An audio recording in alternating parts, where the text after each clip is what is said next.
brindado mayores detalles de con No, quiénes. es que le pregunto porque el ministro de Defensa está aquí en Bogotá en un acto público en Azocapitales. Con el ministro del Interior, Luis Fernando Velasco, también. Entonces, el ministro del Interior, sí. Entonces la pregunta, por supuesto, es, ¿y si el presidente no llegó porque estaba en una reunión? Obviamente la pregunta natural es, ¿y con quién era la reunión para dejar plantados a estos 12 presidentes de América Latina? Bueno, el enésimo incumplimiento del presidente Gustavo Petro, un año de gobierno. El presidente desafortunadamente se va a hacer célebre porque estos actos usualmente en la mañana no le convienen a la agenda del presidente Gustavo Petro. ¿Qué le vamos a hacer? No va a ser el último, no va a ser el último. Sí, pero una cosa, Héctor, una cosa es que deje plantados aquí a unos señores en Colombia, a unos alcaldes en Bucaramanga, a unos magistrados de las Cortes en Bogotá, pero que deje plantado a Lula, que es el papá de los pollitos de la izquierda en Colombia. Pero además, Néstor, en un tema que ha sido su prioridad en política exterior, que ha sido promover ese tema del cuidado y la cooperación amazónica como pulmón de la humanidad. Entonces, promueve. Este es el tema del presidente. Exacto, entonces promueve pero por el un evento lado. más importante no era la foto. No, pero es un gesto completamente poco amistoso en materia diplomática, no aparecer, es un desplante, es una grosería. De hecho, me parece que daña con el codo lo que escribió con la mano. O sea, promueve por un lado la cumbre y la cooperación en los temas grandes y al final no aparece, no llega a incumpliendo la cita con los otros presidentes, generando un precedente ahí, Héctor, muy poco amistoso. Pero no salir en la foto tampoco cambia nada, digamos. No, pero es una grosería. Es una grosería. A nosotros nos molesta y es un cambio y es un acto de descortesía, Héctor, y todos los adjetivos que queramos usar, pero la consecuencia práctica es prácticamente nula. El presidente, Héctor, puede seguramente, pues sí, dejar plantado a quien se le antoje. Y ya seguramente se volverá costumbre, como usted dice, pero no es lo correcto. No es lo correcto. Hay un punto de acuerdo, y vamos a seguir diciendo 3 años más. Bueno, esperemos que sean 3 años más que incumplió y vamos a seguir hablando de esto todos los días. Ojalá recompusiera su conducta, porque es que yo sí creo que hay cosas que se deben corregir y no desde la arrogancia decir yo soy así, llego tarde a lo que me da la gana, porque es una falta de respeto, entre otras cosas, con los iguales, que son los otros presidentes de otros estados que supuestamente uno respeta. María Consuelo, me sorprende es que está Lula da Silva, que es el mentor el mentor de todos estos presidentes de la izquierda en América Latina. Hay países de África, hay países asiáticos, hay países árabes. Era una reunión muy importante. Pero es cierto y ojalá sea cierto que el presidente esté atendiendo el tema de la información del atentado posible al fiscal general de la Nación, porque eso es más importante que la foto, sin duda. Ojalá sea cierto, pues ustedes tienen dudas y yo pues también les creo a ustedes que porque el ministro de Defensa está en un evento público y entonces con él no es que esté hablando. Ni con el Interior ni con la vicefiscal que estaba con nosotros. Ojalá sea cierto, porque sería un poco banal que el presidente estuviera pendiente de esta foto y no de semejante circunstancia, de un posible atentado con el fiscal, porque es que un posible atentado con el fiscal es un hecho de una gravedad. Tampoco estaba reunido con el canciller que dijo que esto de pronto era una bomba al proceso de paz con el ELN. Sí, y habría podido madrugar también para las reuniones. Ustedes no le creen y está bien, pero digamos parte de la tarea del periodismo es justamente dudar de la versión oficial. Pero lo que yo estoy diciendo es ojalá sea cierta la versión oficial. Ojalá sea cierta la versión oficial. No estoy dudando de la palabra del presidente. Lo que quiero decir con sinceridad es que hay un momento en que estos desplantes, ya no en Colombia, ya no a funcionarios en Colombia, ya no a alcaldes en Colombia, ya no a magistrados en Colombia, ya no a periodistas en Colombia, todos los enésimos desplantes en Colombia, esta fama ya comienza a tomarle ventaja un poquito al presidente Petro. Y hay un momento en que va a tener que dar una explicación de qué es lo que pasa con estos incumplimientos. Señor, ¿cuál es su hipótesis? No, voy a poner 2 más. Voy a partir de que de pronto es cierto la de la llamada, pero me acuerdo de que el presidente no madruga, como dijeron en España cuando dejó esperando a unos empresarios. El presidente no madruga. Esa es otra hipótesis que hay y que pues tiene ya algún respaldo en la evidencia. Y hay otra que yo creo que debemos ponerla sobre la mesa. Es que no le fue bien en la cumbre, le fue bastante mal en la cumbre.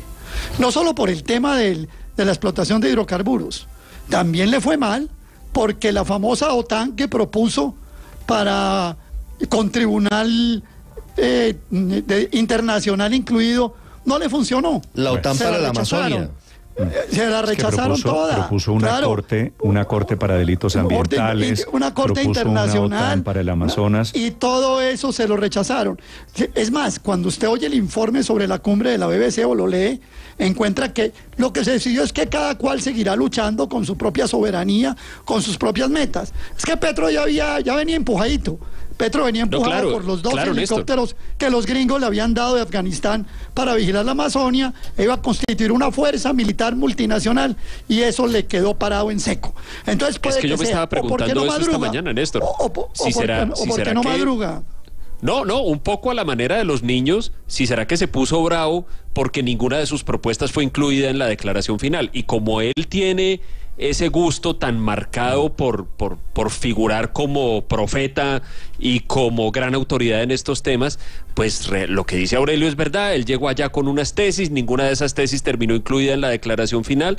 ¿No será que le dio su rabia? Pero no creo. Pero mire, hay una habilidad muy importante en política, sobre todo en momentos de crisis, que es la de hacer amigos, y me parece que el presidente no está explotando bien esa habilidad, si es que la tiene. Pero esa hipótesis... El influyente esa hipótesis de Aurelio a mí me parece... Es Lula. Me parece buena, Néstor. ¿Cuál es? Porque yo sí creo que, pues que a Petro efectivamente no le fue bien en la cumbre, y que ese es además un programa bandera, una política bandera de su gobierno, y que no le haya ido bien en la cumbre, pues no es necesariamente una buena noticia para el gobierno. Entonces, y eso es lo que esa me parece una explicación.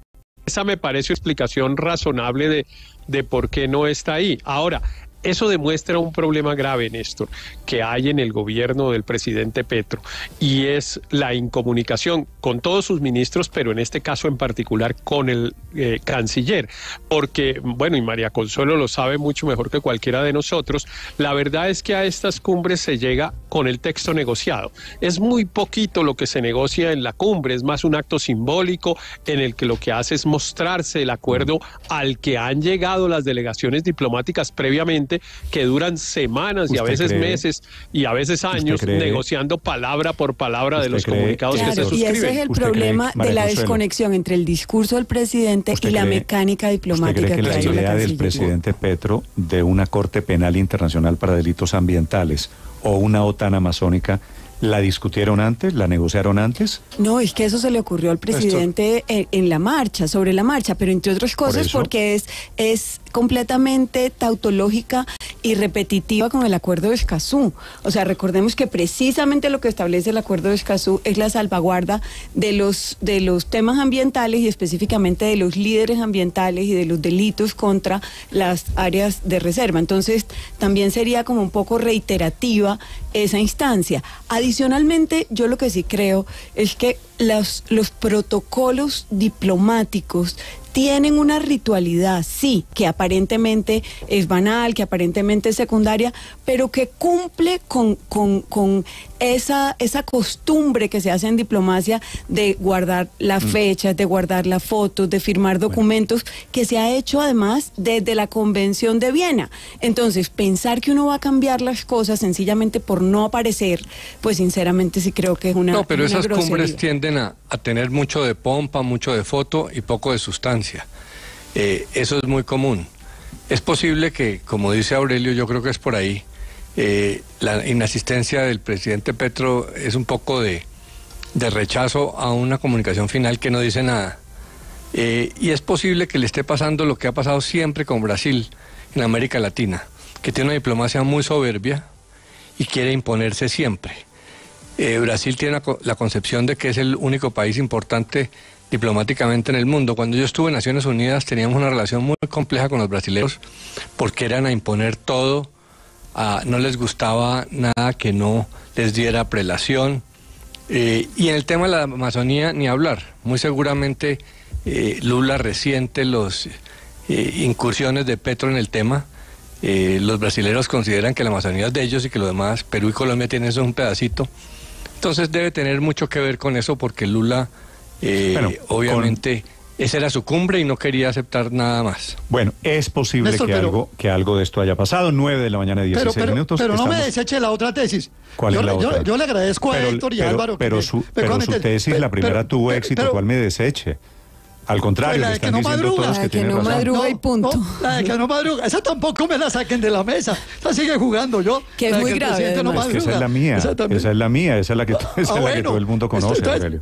Estamos de acuerdo en la mesa todos, unos con una y otros con otra, pero porque la que no madruga, esa es la principal. Acuérdense que los colombianos nos levantamos en promedio a las 6:30 de la mañana. Entonces de pronto lo cogió con ese horario, como son 2 horas más, como eran 2 horas antes, él le dio 8:30 para arreglarse y ya no alcanzó a llegar a la foto. El presidente estaba funcionando con horario colombiano y es trasnochador con horario colombiano. 9:16 en Mañanas Blue.